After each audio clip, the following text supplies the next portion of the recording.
They told me, "You're on your own for money." A week later, they gave my sister the keys to a new condo, 2 bedrooms, a lake view, and a ribbon on the door. No one asked if I could pay my rent. No one even noticed when I stopped coming around. 4 years later, my name appeared in Forbes. My research made headlines. That's when my mother showed up without warning, smiling like she still owned me. She said she was there to celebrate, but in her purse was a piece of paper that made my heart stop. I thought she wanted forgiveness. She wanted something else, something worth $1 million. My name is Linda Hayes. I grew up in a house that looked perfect from the outside, 2 stories, neat hedges, friendly neighbors who waved and said, "What a nice family." Inside, it was a different story. I felt like an extra in a play where my sister Sophie was the star. My mother Margaret adored her. Every talk turned into something about Sophie. Every photo on the wall had her in the middle. If I appeared at all, it was by chance. Sophie sparkled. She danced, she laughed, she was Mom's miracle. When she performed, Dad recorded every second. When I brought home perfect grades, he didn't even glance up from his newspaper. Mom would say, "We don't brag in this house, Linda." But bragging about Sophie, that was always okay. At 16, Sophie got a shiny new car with a red bow. I got her old bus pass and a reminder to be grateful. Dinner was the same routine. Dad talked about work, Mom praised Sophie, and I cleared the plates pretending it didn't bother me. The smell of lemon soap became the smell of being invisible. I told myself invisibility meant strength, that I didn't need attention. But deep down, I knew that wasn't true. When I got into college, I practiced how to ask for help with tuition. I waited for the right time. Dad calm, the TV quiet. "I'll need help with room and board," I said softly. Mom didn't even look up from folding laundry. Dad just said, "You've got scholarships, right? You're 18 now. You'll manage." Those words cut deep. You're on your own financially. That night, I filled out loan papers under a dim lamp while Sophie slept peacefully across the hall. I wasn't angry, just empty. Like a door had quietly closed, and I was left standing outside. College was a blur, classes, ramen noodles, and part-time jobs. At first, I texted home, hoping someone might ask how I was. They never did. The family chat was full of Sophie, her dresses, her vacations, her engagement to some perfect guy. I learned to mute it. Then Dr. Elena Cruz hired me as her research assistant. For the first time, someone really saw me. She called me meticulous. She said, "You don't just follow instructions, you actually think." No one had ever said that to me before. Dr. Cruz showed me the calm rhythm of the lab, the steady hum of machines, the clean smell of alcohol, the quiet excitement when an experiment worked. It was the first place where I didn't feel like I had to make myself smaller. By graduation, I had built a kind of calm around myself. I stopped looking for approval. I stopped asking for help. I thought I was finally free from my family, until one photo proved I wasn't. It was Sophie again, holding condo keys, the lake shining behind her. The caption said, "Happy 21st, baby girl." And there it was again, a red bow, just like the one she got on her car years ago. That's when I realized some gifts never stop hurting. They just come back in new shapes. The photo didn't make me angry. It was quieter than that. I didn't throw my phone or cry. I just stared at that red ribbon until the screen went dark. That color had always belonged to Sophie, the color of every celebration I was never part of. 2 bedrooms, granite counters, lake view. The post said everything. No one asked, "How are you, Linda?" I put the phone face down and went back to my notes, recording data like nothing had happened. But something had. Something final. After that, home stopped being a place. It became something I had grown out of. My scholarship covered a tiny basement apartment on campus. Thin walls, noisy pipes, and a smell of instant noodles that never went away. I spent most nights in the lab, chasing results instead of sleep. Dr. Cruz would check on me sometimes. "Do you ever take breaks?" she'd ask. I'd shrug. "Breaks are expensive." She'd smile sadly, like she knew what that really meant. One afternoon, she called me into her office. Soft light, books piled everywhere, a half-drunk coffee by her laptop. "Linda," she said gently, "you've changed. You're focused, but I hope what you're chasing is for you, not against someone else." I wanted to tell her it was both, but I just nodded. When Stanford offered me a full PhD scholarship, I didn't tell my parents, not even Sophie. I packed my dented Honda with notebooks and dying plants and drove until the sign said California. Somewhere on that drive, I stopped feeling like a daughter. I became something else. Stanford felt like another world. People there didn't care about attention. They cared about discovery. I belonged to the late-night lab crowd. Pipettes, playlists, bright lights. For once, silence didn't mean being ignored. It meant focus. Sometimes my phone lit up with messages from the family group chat, pictures from holidays I wasn't invited to, Sophie's engagement ring, Mom's captions, my beautiful girls. I'd scroll through them like a stranger. Then one day, a message came just to me. Heard you finished your PhD. Congratulations. Maybe now you can help your sister with her business idea? No question mark. Just expectation. I deleted it and blocked the number. Years passed. My research turned into a small biotech startup, built from sleepless nights and stubborn hope. Mark Reynolds joined as my partner. Smart, kind, grounded. Together we built something real. Investors started calling me Dr. Hayes. The same name that once meant nothing in my family now opened doors, in rooms they'd never enter.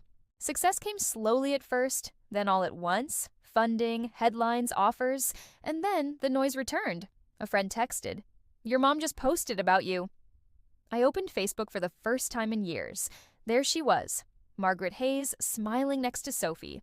So proud of my daughters. One runs a business, the other just made a scientific breakthrough.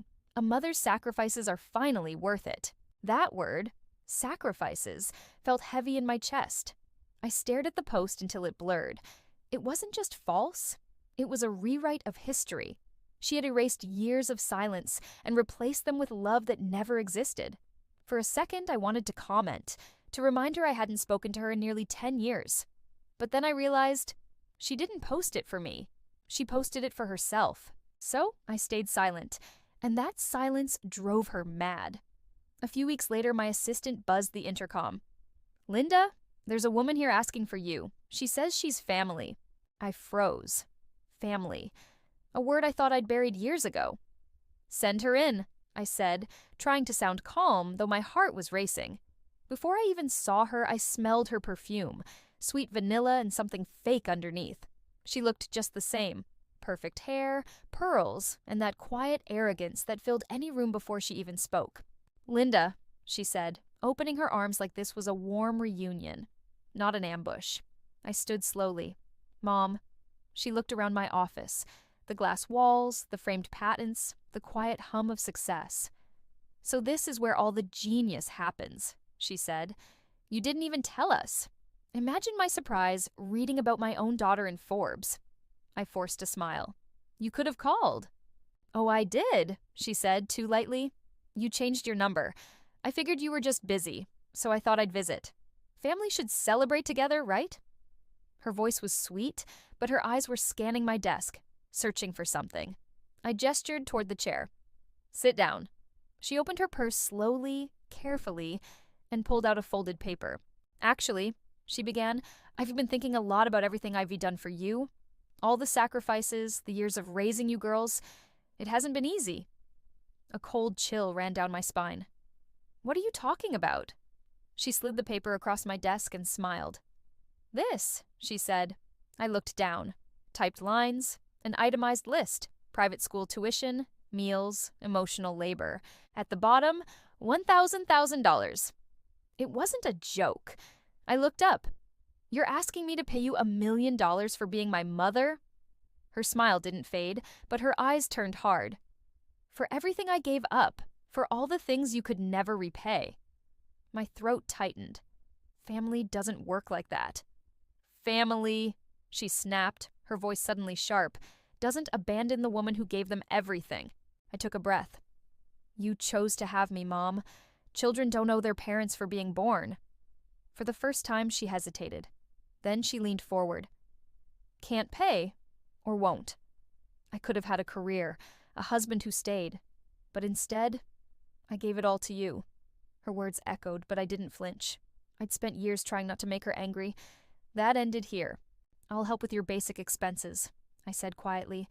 "But not this." Her face froze. "Then you're no longer my daughter." She stood. smoothed her jacket, and walked to the door. At the doorway, she turned back. "Your father would be ashamed of what you've become." When she left, the silence felt heavy. Not empty, but final. For a long time, I didn't move. The hum of the air conditioner filled the room. Her perfume lingered, but even that started to fade. Then the ache came. Deep, quiet, old. I sat down and stared at the paper on my desk. $1,000.